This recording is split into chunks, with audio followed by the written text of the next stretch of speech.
Want to go far in business and in life? You can't do it alone. The secret is expanding your network of personal relationships, building friendships, connecting on an intimate level, away from the office, over a coffee or cocktail. Welcome to All In with the real Nate Peo. The show that asks what happens when you go all in and leverage the power of your network of personal relationships.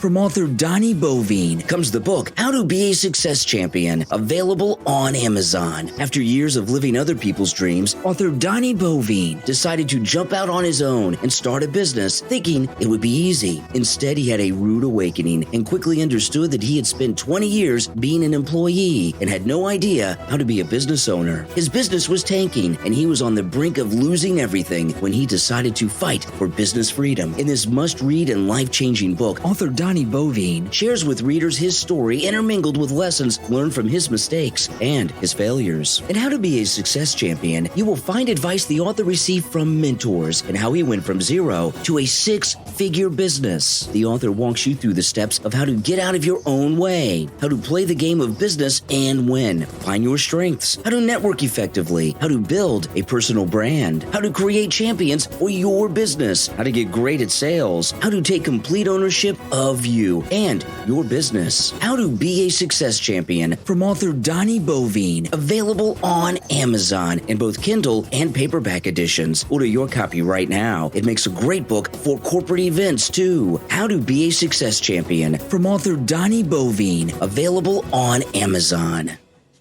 Hello. Welcome to the All In podcast with Nate Peo. I am your host, Nate Peo. Today, my guest is David Lowe. David is originally from England, a two-time startup founder living in San Diego. His first startup in the U.S. was Uberpong, which changed the face of ping pong and became a global brand, appearing on national TV many times. He's worked closely with mega brands like the Dodgers, LA Dodgers, Apple, and Red Bull, and has had his product in the hands of some of the biggest celebrities. His new book, Blow It Up, is the #1 bestseller on Amazon. He's currently learning Spanish and has a huge passion for Tijuana and Mexican culture. Welcome to the show, David. Nate, really appreciate the shout out at the beginning there, and thank you for having me on. Excited to be here.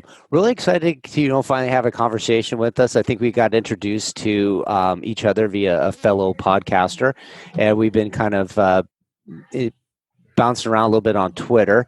We were chatting a little bit about kind of the intricacies of Twitter. So it's really exciting to get a chance to connect with you and have a real conversation, talk about what you're up to. So cool.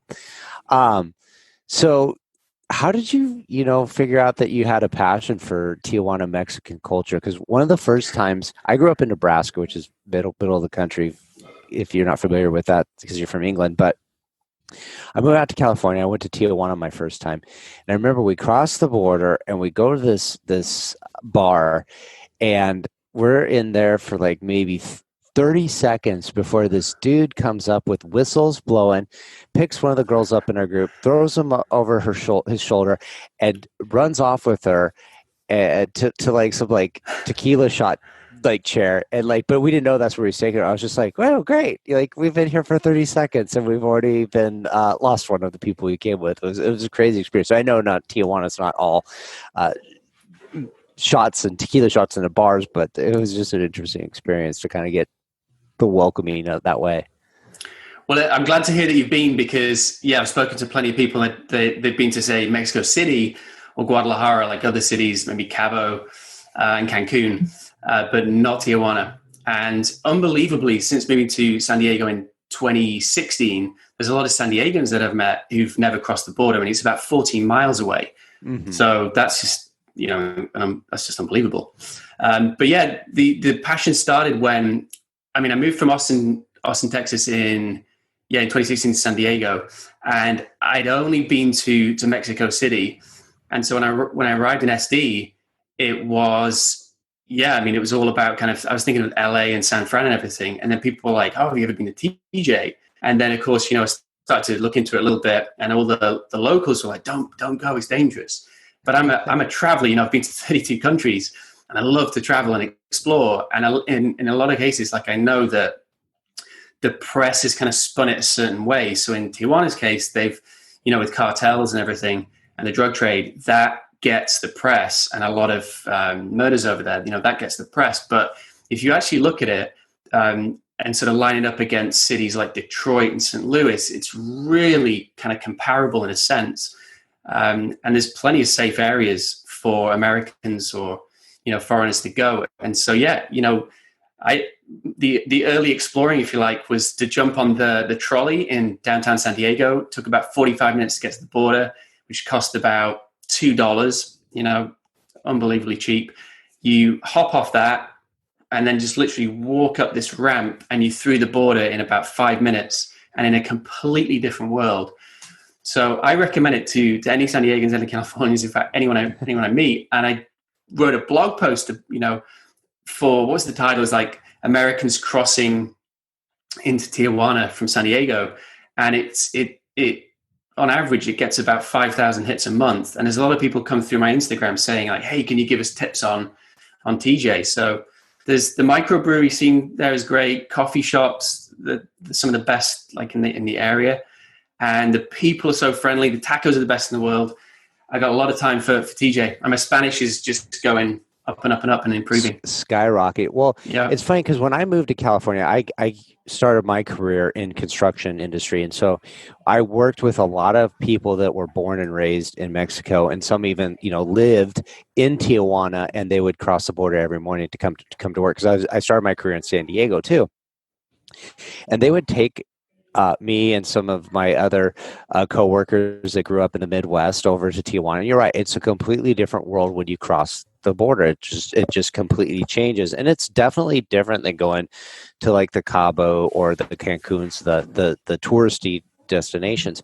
But what I found is, like, when you meet people from other cultures, like, your perception of how people live and how they interact and what they are about changes drastically. And you realize that, like, there's a whole way of looking at life. And I just think it's super important when you're reaching out to people, you're connecting with people, you're meeting different people and networking, that you're not always trying to connect with people that are just like you. Like, you should be experiencing people from different cultures, different backgrounds consistently, because you're going to get exposed to a whole nother way of thinking that you wouldn't have been exposed to otherwise. And it'll definitely change your life for the good. And they're going to show you like the stuff like, hey, you're right. You hear a lot of the dangerous stuff, and there's the typical go to Senor Frogs, and it's, the 18-year-olds crossing the border to drink underage. But in reality, there's so much more to it than just that. There's an amazing culture, and I strongly agree with that.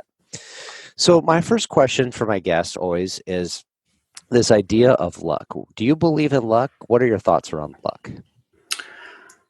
I think that what's the famous line? It's luck is where preparation meets opportunity. Is that it? That's it. That's pretty it. Sure. I think as an entrepreneur, it's got to be a bit of luck in there. You obviously got to research the market and maybe get a good team together. But at some point, you've got to have you've got to have lady luck on your side, and definitely looking at the, especially Uberpong, since moving to the US and launching that, there were some moments there where, just a stroke of luck really put the company in a good position. And I would say, even with my current company, the one that I've co-founded here in San Diego, which is called Guardian Medical, we're in the PPE space now. And so a lot of people are saying, wow, you're so lucky to be in that space. But at the same time, it was just, just networking, my reputation as an entrepreneur to a certain extent, and just seeing that opportunity. And as you develop as an entrepreneur, you start seeing those opportunities more and more. Yeah. So were you always an entrepreneur, or like, where did you start getting this itch to say, hey, this is something that I've got a passion for, and it's going to be my main source of income? Well, I started in my dad's warehouse probably at about the age of 9, just helping out, kind of part-time stuff. and then got into like corporations, if you like, when I graduated. But it was always there. It was always in the back of my mind. And I was always looking at my dad and seeing how he'd kind of run his business and then eventually sold that. And I thought, instead of doing, starting one and running that for 30 years, I thought, like, I've got so many ideas and so many ways that I could change the world. I just had it in my mind that I wanted to do multiple startups. But it was just all about like how would I start? What would be the product? And then where would I launch it? And so that ultimately led me from the UK. I was living in London at the time, but that led me across to Austin, Texas, and the US. What was like the first business you started? Well, the first one, kind of like all in, if you like, was in 2012. I pretty much got off the plane. Didn't really know anybody in Austin, Texas, and I just had this. I'd got this idea in England, which was to start a custom ping pong paddle company and change the face of ping pong in the table tennis world. And landed, did a Kickstarter campaign, raised over $10,000 in 30 days, had seed capital to obviously launch the website and get the first inventory in, and then just kind of go for it. So that was really, the first proper business I launched. And before then, it was just side hustles. The classic. I guess it's the classic way for a lot of people to get going. Just while you're working and you've got that safety net, be developing, either revenue streams or developing the skills you need to be an entrepreneur. Mm-hmm.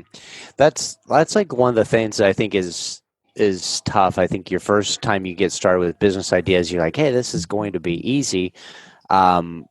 And you learn a lot along the way, but there is a bit of stroke of luck that happens, like why your business may or may not take off, or why some become very successful and others peter out. And some of it is just like the skills and the lessons you learn. And are you prepared to, like, did you kind of learn them ahead of time that prepared you for what you needed, or did you kind of just get lucky and you bounce into it? So can you talk a little bit about what is Uberpong? Why was that so different than just traditional ping pong? Well, I worked in a tech startup in London, and I'd seen the game of ping pong kind of come into offices. It was kind of like almost the perk of the job, and people were taking jobs and telling their friends that they had a ping pong table. How cool was that startup? In a sort of very Google sense. Mm-hmm. And I saw people playing the game while I was working, and I thought the two people are playing couldn't be more different, but the game has the same kind of uniform equipment, if you like. So the red and black paddles, white ball, blue table, kind of boring. And it was just that light bulb moment that made me go, okay, like a lot of other sports gave you the ability to customize the equipment. Why has this not happened to table tennis? And then I thought, well, this is something that could work in England. But I was at that point where I was desperate to move to the States and start and really get my entrepreneurial career going. And I thought that is the right idea for the US and the American audience. That would take off there. And so just launched it. And then, of course, you start going to networking events and telling people about it. And early on, people were like, "You're crazy. Why are you doing that? Like, is there a market?" And then, of course, it gets to the point where they're like, "Oh, damn, I should have thought of that," or "Oh, that just seems so obvious. No one's done it." Mm-hmm. And then, of course, you're doing it. So, yeah. Well, you brought up a good point that you may not realize you're bringing up, but this idea of like you're seeing a problem or an opportunity, and you have a solution for it. You're like, hey, this is something I see, and there should be something to make this better, and there's nobody out there doing it. So you could either just go and do nothing and go like, there's somebody will come along and do it, or you make it happen and you do it yourself. And I think a lot of people, when they hear startups, they go, it's got to be the next app. It's got to be the next Facebook or the next Instagram and stuff like that. But there's so many problems that are out there right now that are solvable, and you don't have to have like a 300 million user or 300 billion people using this app to be successful. Like your product can be very nichey and very market specific. And if you're just kind of like open to like looking for problems, constantly looking and go, how can I find a solution? Then you go down this path of figuring out like how to do it. And you go, well, the other thing I see a lot of entrepreneurs make mistake on is they go, well, I don't have any money or any funding to do this. Well, as soon as I get money, then it will take off. And you go, no, like all you have to do is get like a very basic prototype done and then go out and generate customers. And if you have customers, then you're going to start getting some of the investment come in, and then it'll go out there and take off. And it's really about getting ideas figured out and then go and finding people that you can solve their problems with it. And once you connect those two things, I think the money tends to follow where that goes. For sure. That was what I noticed, I guess, before Uberpong, is I was thinking of these business ideas, but I just didn't have the confidence to push them through because maybe I wasn't in the right space, like the technological sort of world. And, one of the ideas was a self-publishing website. So you could go on there with your friends, collaboratively create this photo book that could then be printed and then shipped to your friends. And I kind of got quite far with it, but just my confidence wasn't there. And I dumped it. And after about a year, somebody then launched it and it became a hit. Mm-hmm. And so I say to budding entrepreneurs now, or first-time entrepreneurs, when you're thinking of ideas, have you been in that position before where you say, oh man, I should have launched that because it's just been that idea I had has just become a reality and I should have launched it. Like if you get that, if you experience that frequently enough, you're almost like sixth sense, if you like, you're honing that sixth sense and it's getting stronger, and you should definitely launch a business. Yeah. And I would say like one of the things about launching a business is you start figuring out the process a bit better, and you realize like you don't have to invent everything to make your product work. Because when probably in like 2010, me and my wife, we wanted to open up something to do with wine. We weren't sure what it was, but like at the time, I think Red Laser, I think that was what it was called, was this app that like it scanned a barcode. So if you're at Target, like you'd scan a barcode and it'd tell you like the price on this is $5, but you can get it cheaper at Walmart for $4.50 or something like that. And then I was like, oh, this is pretty cool. And when we were really into wine, but a lot of times we'd go to the wine shops. And you'd go, well, how do I know if this wine's any good or not? Like, wouldn't it be cool if there's like a way you could scan the label and it would tell you like the wine reviews? And we're like, yeah, that'd be a great idea. So we decided like, hey, let's figure out like how you could do that. And we didn't know anybody in that space. We didn't know how to build an app or anything like this. So we started kind of going down this space and realized like, oh, we didn't know anything about it. So we pivoted and just kind of went into this like online wine shop, like.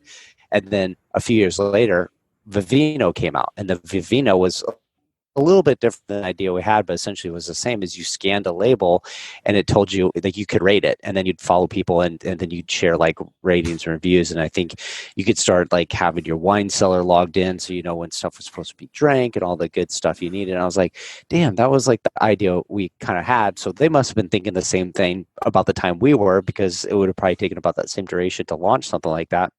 And a few other people were in that space, and you're like, oh, but because of that journey, we like realized that like, oh, a lot of that technology exists, and it's just basically combining it into one platform that solves the problem for someone else. So like the scanning of the labels kind of already existed, and the database of wine reviews and stuff like that kind of already existed.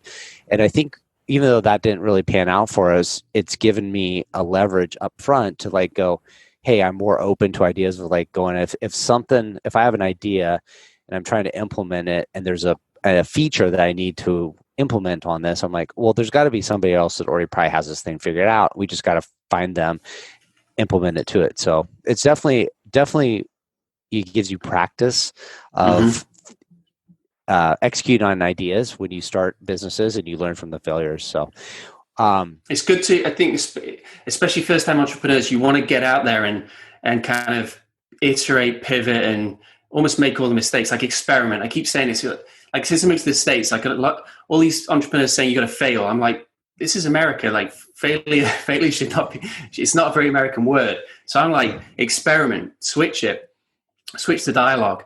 And then I started kind of developing this to the idea that we're business scientists and the business is an experiment. So it's just like chemistry, right? You got the hypothesis and then the test and then the conclusion. Just keep working it like that. So we fail less, but we experiment more.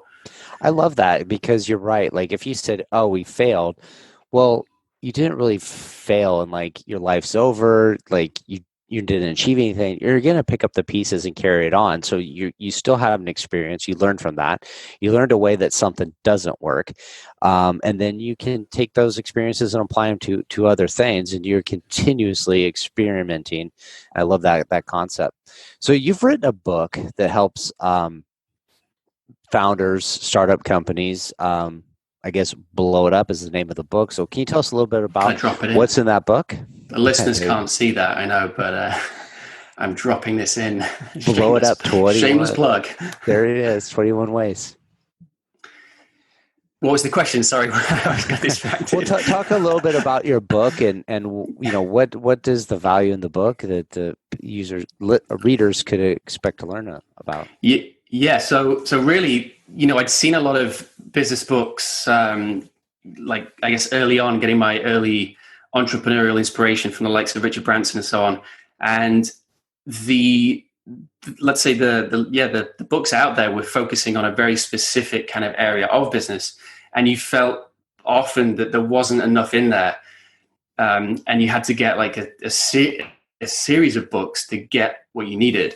And I thought, why don't I just write a book about the entire life cycle of a startup, from literally the light bulb moment, if you like, in the idea phase in the UK, right through to, you know, launch and scaling and then ultimately sale, and just put that whole thing in one book. And that's really what it is. So if you're an entrepreneur thinking about starting your first business, great. If you're thinking about coming away from you're in the corporate world and you want to start a business, it's for you as well.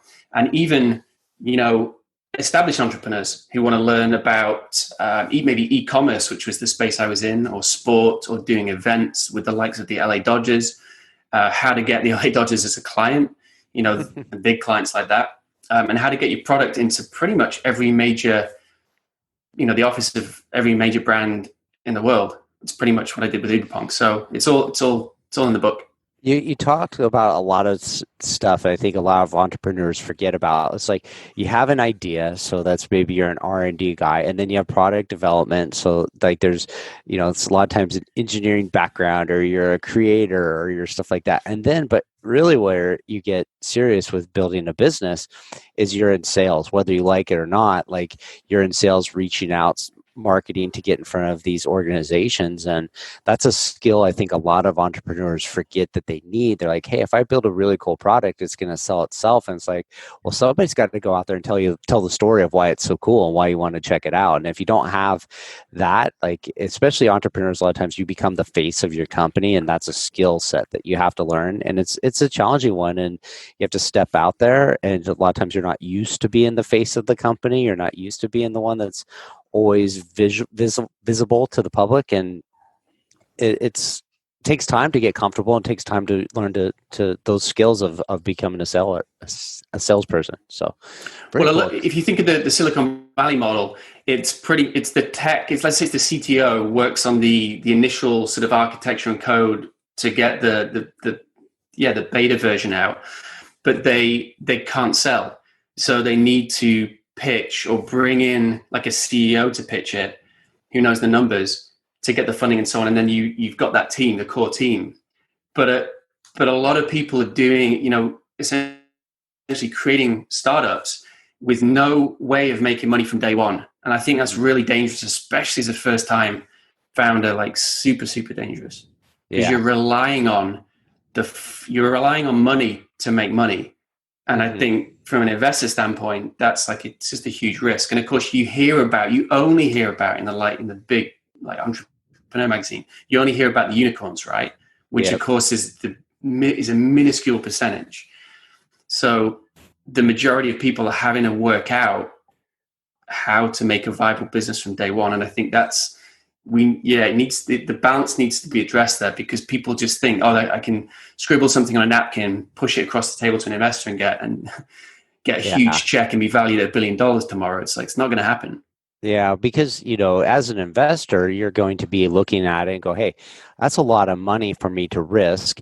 You're pitching me this idea, which is cool idea, but ideas are a dime a dozen, I guess. It's how you execute on the ideas. So you're really betting on, is that person going to be able to execute on this idea? Are they going to pull through? Are they going to give up? Or, there's so many variables that could go on. So you go, hey, where am I going to put my resources? Into a potential magical fairy tale, or something that's got more meat on it that's making money?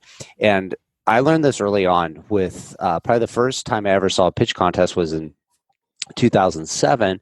And at the end of the day, it was in an entrepreneur class for my MBA, and the professor took us to this pitch contest. At the end of the show, he said, hey, why do you think that the companies won the pitch contest versus the other companies? And people would say this idea, or the founders had this vision, or they're solving this problem. And he's like, no, every one of those people won because they already had existing customers, paying customers, and they just needed the investment to scale to bring in more customers. And traction. Ever since I saw that, it's been that way every single time. And I've gone to pitch contests, and I call up the judges afterwards, and I say, hey, why did you like the companies you did? What did you not like about the companies you didn't pick to win?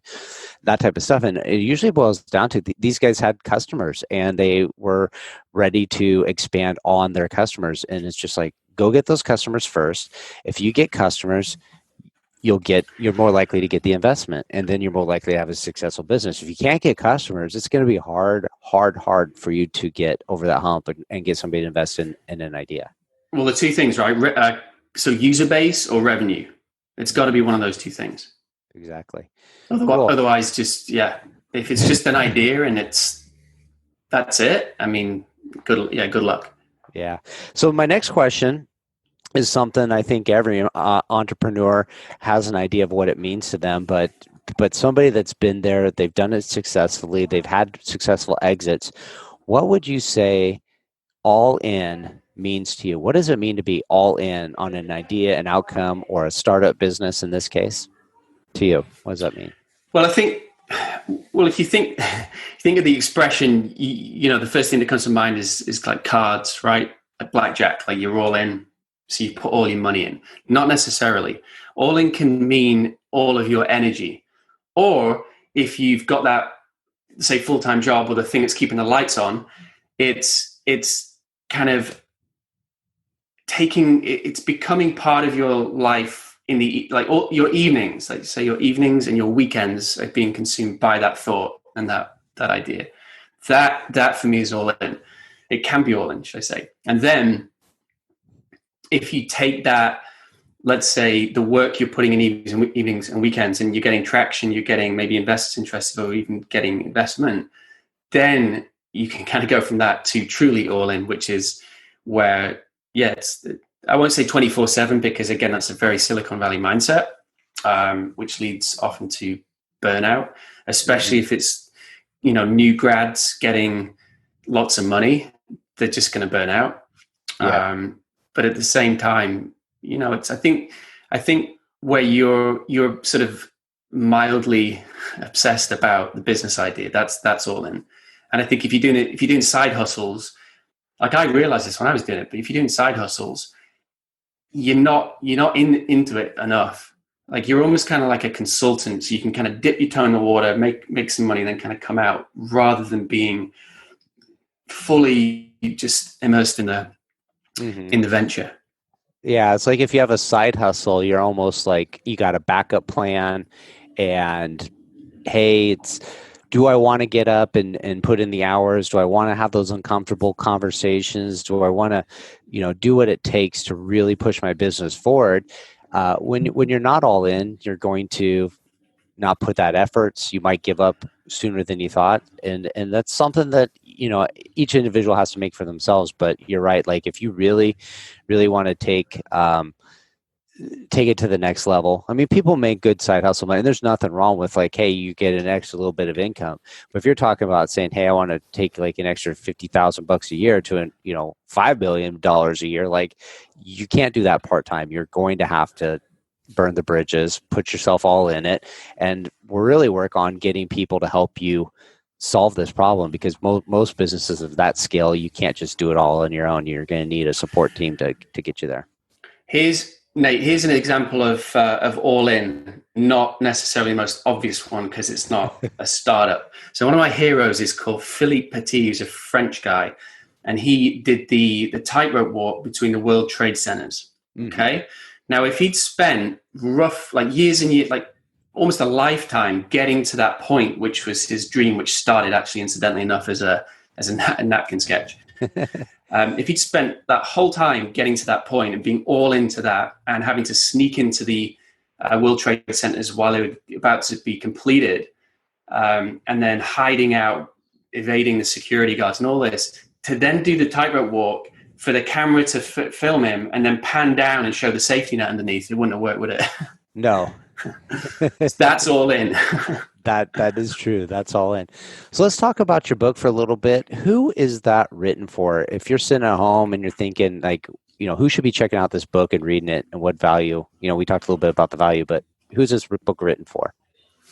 Well, I think a broad audience of really anybody who's looking to start a business. So, at the moment we've got a lot of my two kids are off school, and you've got a lot of people who like moms and single moms who can't leave the house, but they're thinking, and maybe they've been laid off. So they're thinking, how do we essentially make money while we're while we're in the house and we can't go back to work? And so a lot of people, like the remote work movement has just accelerated because of coronavirus. And there's a lot of people now having to learn very quickly how to sell online, how to what e-commerce is, thinking about, I guess, the market and what types of product people need. And so, yeah, it's forcing people to be very creative and very entrepreneurial. Like they have to be like that, because there's almost no plan B. And so when you've got a rent check due in 2 weeks, do you sit there and kind of wait for the economy to just start up again and jobs be created, or do you take I'm trying to think of the word, take your destiny in your own hands, if you like, and control that to a certain degree.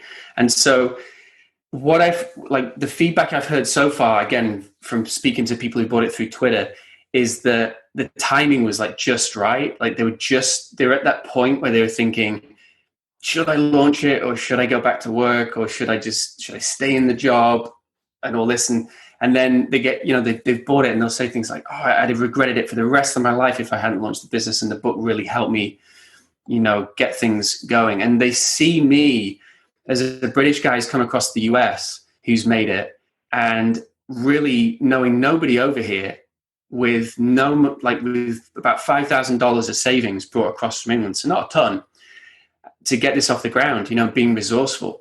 And I messed up at school, so my grades were horrible, and I had to get in as a mature student because I couldn't go straight in, and had to kind of just, hustle and make things work. And so I think the people who are reading it see it and think, if Dave Lowe can make it, I can make it. And that's really like my sort of mission is to show people that I can be successful without being great in an academic sense, and inspire people. If I inspire people to start their own businesses and be successful, that's it. Job done. Yeah, there you go. So I think it's pretty cool that you've written this book that's helped others in that spot, because a lot of people probably prior to COVID were, doing jobs maybe they didn't like, or they're living in places that they didn't like, or they had circumstances like long commutes. California is known for long commutes, or, expensive living conditions. And you say, hey, I want to do something different. And this thing I think kind of I feel like it was a tipping point. Sure, video conferencing was already available, FaceTime was already available. People did it, but how often did somebody FaceTime? You're like, I'm not answering FaceTime. Like I'm not like prepped up, or you get on a conference call and it was just you just call in and you use it to share screens. But like you're able to really I think there's been a mass adoption of people that were maybe hesitant to use the technology. They've immediately gravitated towards it, and then people like, especially like me being a what am I, a Gen Xer? Like I didn't grow up doing chats on Xbox with people I never knew and had best friends from the virtual world I'd never met before. But here I am doing a podcast, connecting with people. You're in San Diego, you're close by. I've had conversations with people from Australia and Africa and Europe. And you go, hey, if I was really into a certain hobby that only like a few thousand people in the whole world were really into, but I had an idea that would take off, like you can now get very, very connected to those people. You can get on phones, have conversations with these people, and you go, hey, the world's just become a ton smaller, and I can't go execute on these ideas. And I might have sat there and thought, hey, how could I ever do it if I was in this comfort land of steady paycheck or not a lot of worry about what might come next? But you're put in a position that just says, hey, you know, you can let life happen to you, or you can make life happen for yourself. And if you're ready to do that, I think it's an amazing thing to go, hey, I want to do it, but I don't know where to start. Here's a step-by-step manual that's just going to kind of go follow these steps. You're going to get a hell of a lot closer by doing it. So cool book, cool idea. Very timely. Thank you. The most common question you see coming up is, how do I start a business? And I'll answer it. You just start a business. Like now, never mind tomorrow. Because at first it's like, yeah, start it first thing tomorrow. It's like, start it now. It's whatever, 9 p.m., 10 p.m. at night, start it now. Yeah. Like right now. And so then they'll say, well, I can't afford it. People will say, I can't afford that. I need this. I need the money. It's like, okay, well, how do you test that? How do you test that market? We've got in the year 2020, we've got everything we need at our fingertips. Mm-hmm. So be it a laptop or a phone in our pocket, like the world's in our pocket, if you think about it. Yeah. So there's no excuses. There's too many people making excuses. And we've got Zoom. Like, how do I promote? People said to me, oh, you're doing a book tour. It's like, well, we're in the middle of a pandemic. A little tricky. So how do you improvise? Like podcasts, social media. I'm on TikTok. So it's not that I'm going on there jamming the book down people, down people's throats. It's being creative as well, and like being super creative in how and what people are looking for. So the old school model was, maybe do the book tour and just try it, like sell. But now it's about kind of creating content and showing value first, so that people trust you over all the billions of other people online. And then once they trust you and there's that conversation, they will naturally see your book on your profile, or they'll research you and go on your website. With me, it's, people have just said, hey, checked out your website, deloplaybook.com, saw the book, saw the blog posts. Can I get on your podcast? You know what I mean? So it's like you're on different channels as well. So it's not just the one.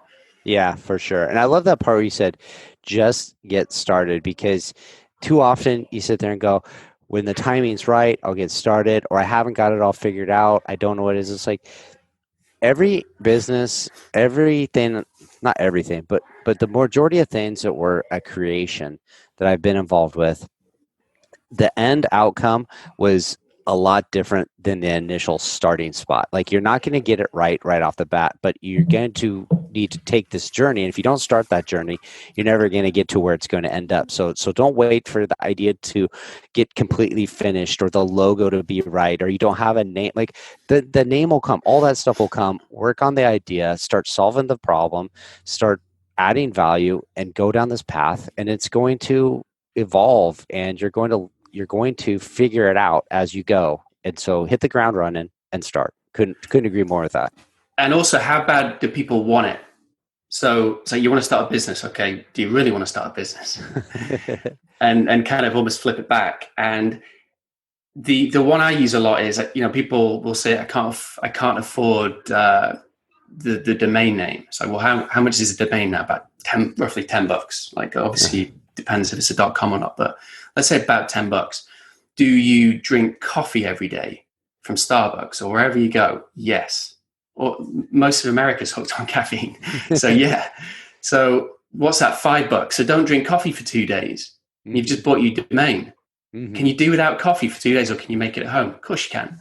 So 2 days without going to a coffee shop, use that to buy a domain name. Use Google Trends to see what's trending. Then go on Amazon and look at the top products so you can see what products are going to sell. And then create a landing page with that domain. Set up Google Analytics, which is free, unbelievable free analytics software, which we didn't have, say, 10, 15 years ago. And then monitor it while you're doing your day job. And you'll see if any traffic's coming through. And if there is, start building it out a little bit. So it's like you've got the teaser, the email capture bit, the teaser, and then start building out maybe a few tabs and a bit of content on there, and see if people go to those pages. And you can see just the demand, if there's demand for that, very, very quickly. And if you don't want to set up your own website, use Amazon. Just drop shipping, you can be a drop shipping company. Create an Instagram page to see if people start landing on there and start following it. But you don't even have to be. You can even find a simpler way than sacrificing your coffee for 2 or 3 days, because for most people, there's probably. You're not giving up your coffee, Nate. No, I'm not. But that line's not going to work on you, is it? But there's probably something, and I know this from experience. There's probably something in your house or your garage or your closet that you don't use anymore, and you can go list that on eBay, because people will buy that stuff. You go, I got a pair of jeans that doesn't fit no more. That's $5. I paid $50 for that. Can you wear them? No. Are you going to be able to fit into them? No. That's all for $5. Sell for $10. They're going to go. Somebody's going to buy them. eBay's popular. I've had bad experiences on there because there's a lot of fraudulent buyers. I've had big issues. So I've actually scrapped eBay now. But I know what you mean. Like, that's a channel. Craigslist. Use Craigslist. So people are coming to your door and they're paying with cash, right? Mm-hmm. Cash is king. Yeah. So you're right. Like, try it. That's resourceful enough. You'll find go in a way. Your garage. Again, a lot of Americans have got garages because everyone's driving big old cars, and they're all full of junk, stuff they're not using. But your trash might be someone else's treasure, so go sell it. And then that's again startup capital. Could be a few $100. There you go. Get you going. So, David, where can people find you? They want to get connected. You want my address? Yeah. Where can they come to your house and show up for this coffee? I'm kidding. Well, the best place to find me is my website, which is dlowplaybook.com, Lowe. So dlowplaybook.com has you can get my book on there, links to my podcasts. There's the blog. What else is on there? Frantically thinking now. That'll get you going. Yeah. Cool. And then Twitter. I'm on Twitter at David J. Lowe. Facebook /DLow Playbook, and then Instagram at English Dave. And I've just started creating content on TikTok. So my handle on there is at Team Blow It Up. Awesome stuff. So all that stuff will be linked in the show notes. I encourage you to connect with David. Say hi, tell him where you found him, and check out his book. I think you'll find a lot of value in it, and it's a good read. So awesome. Thank you so much for coming on the show. Thank you, Nate, for having me. It's been a pleasure chatting, and thanks to everybody for listening or watching. Awesome. Thank you. Make sure to visit our website, therealnatepeo.com, where you can subscribe to the show on iTunes, so you'll never miss an episode of All In. While you're at it, if you found value, we'd appreciate a rating on iTunes, or if simply tell 2 friends about the show. Looking to connect? You can find Nate Peo on LinkedIn or Instagram.